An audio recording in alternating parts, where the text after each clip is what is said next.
Hello everyone, welcome back to my channel. ননদের হাতের মাছের ডিমের চপ। আশা করি ভিডিওটি ভালো লাগবে।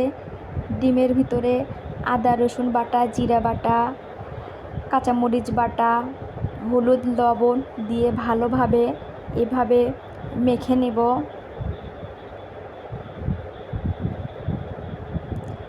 এভাবে অনেক সুন্দর করে মেখে নিতে হবে 5-10 মিনিট ধরে। এই তো মেখে নেওয়া হয়ে গিয়েছে। এখন কড়াইয়ে সামান্য পরিমাণ তেল দিয়ে দেব। দেওয়ার পরে এখন চপগুলো দিয়ে দেব চপ আকারে। এভাবে পরপর দিয়ে উল্টিয়ে দেব।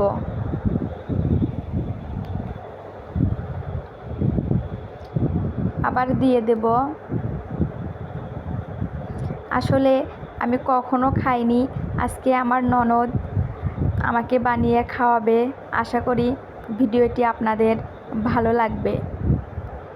আপনারাও একবার বানিয়ে খেয়ে দেখবেন। আসলেই অনেক টেস্ট, ইউনিক একটি রেসিপি।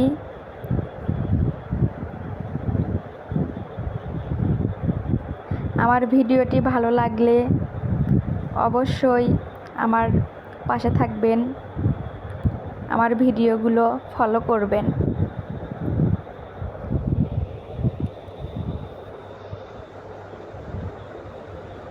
এভাবে চপগুলো ভেজে নেব।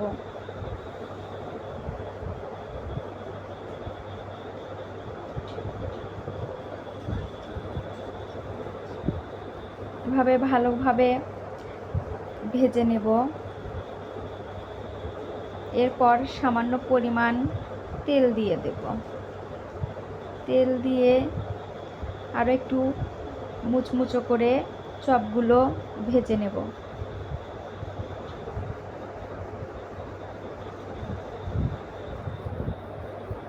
দেখতেই পাচ্ছেন অলরেডি হয়ে এসেছে, ব্রাউন কালার হয়ে গিয়েছে।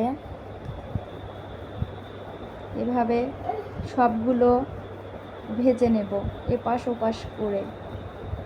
তারপর একটি প্লেটে সার্ভ করে আপনাদের দেখিয়ে দেব। আশা করি ভিডিওটি ভালো লেগেছে। এই তো দেখতেই পাচ্ছেন মজাদার রেসিপি মাছের ডিমের চপ।